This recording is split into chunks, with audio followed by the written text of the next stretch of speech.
एक तरफ महाराष्ट्र में शिवसेना की सरकार गिरे हुए अभी सिर्फ कुछ ही अरसा बीता है, लेकिन अब भी शिवसेना के ऊपर संकट के काले बादल मंडरा रहे हैं। हम ऐसा इसलिए कह रहे हैं कि दरअसल शिवसेना सांसद संजय राउत पात्रा चौल जमीन घोटाले से जुड़े मनी लॉन्ड्रिंग केस में फंसे हैं और प्रवर्तन निदेशालय ने उन्हें अब गिरफ्तार कर लिया है। हालांकि ईडी सूत्रों के मुताबिक राउत के घर से लगभग 11.5 लाख कैश मिला है। इस कैश का राउत हिसाब नहीं दे पाए, जिसके बाद ईडी ने उसे जब्त कर लिया।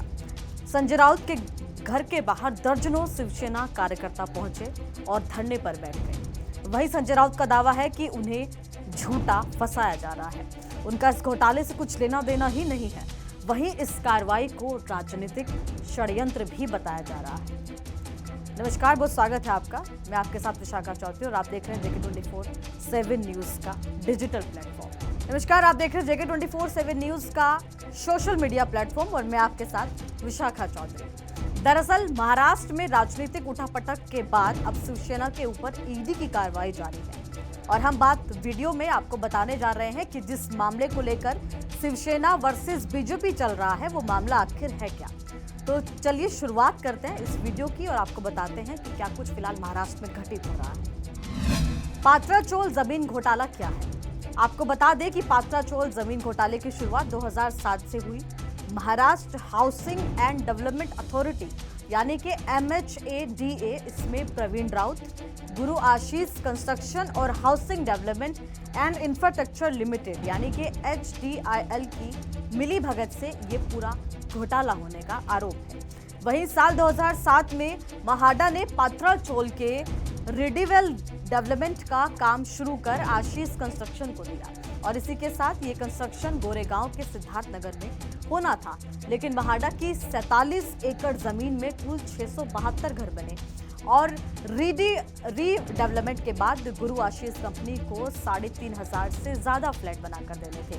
महाडा के लिए फ्लैट्स बनाने के बाद बची हुई जमीन को प्राइवेट डेवलपर्स को बेच दिया गया, लेकिन 14 साल के बाद भी कंपनी ने लोगों को फ्लैट बनाकर नहीं दिए।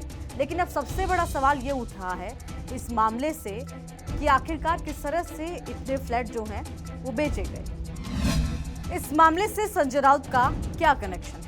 दरअसल आरोप ये है कि गुरु आशीष कंस्ट्रक्शन ने फ्लैट बनाने की बजाय 47 एकड़ जमीन को 8 अलग अलग बिल्डरों को बेच दी। इससे कंपनी ने 1034 करोड़ रुपए कमाए।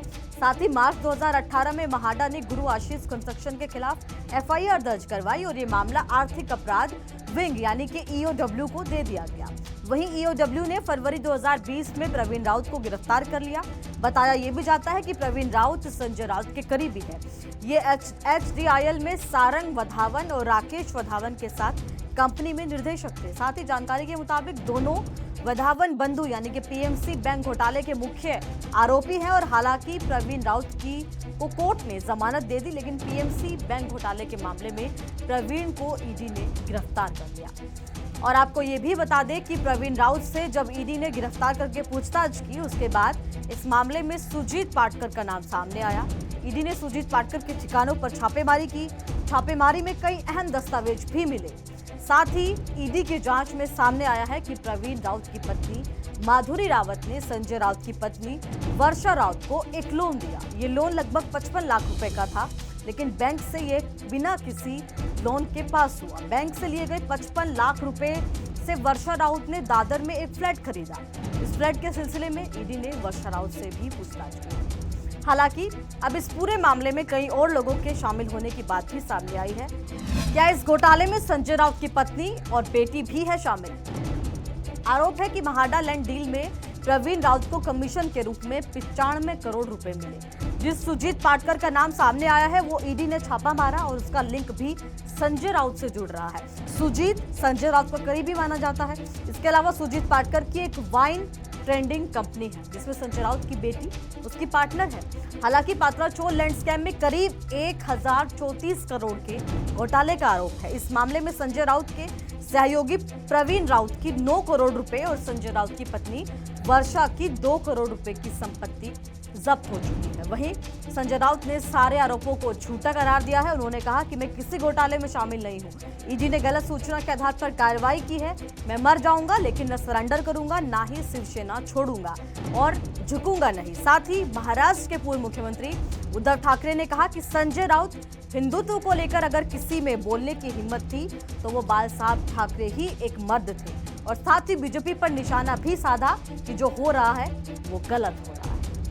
हालांकि इस मसले को लेकर अब बीजेपी और शिवसेना आमने सामने आ चुकी है। जिन्हें कभी बाला साहब के समय में दो जिस्म एक जान कहा जाता था, अब एक ऐसी राजनीतिक पार्टी जिसका रिश्ता हमेशा तकरार भरा रहा लेकिन कभी टूटा नहीं। 3 दशक तक महाराष्ट्र के तख्त पर काबिज रहने वाली पार्टी आज अलग थलग पड़ी हुई है। साथ ही जहां आरोप और प्रत्यारोप का दौर भी जारी है। अगर आपको ये वीडियो पसंद आया हो तो इस वीडियो को लाइक करें, शेयर करें, साथ ही कमेंट करना भी ना भूलें। और हाँ, चैनल को सब्सक्राइब जरूर करें। अब मैं आपसे विदा लेती हूँ और फिर से मुलाकात होगी जगह 24/7 न्यूज़ के सोशल मीडिया प्लेटफॉर्म पर। नमस्कार।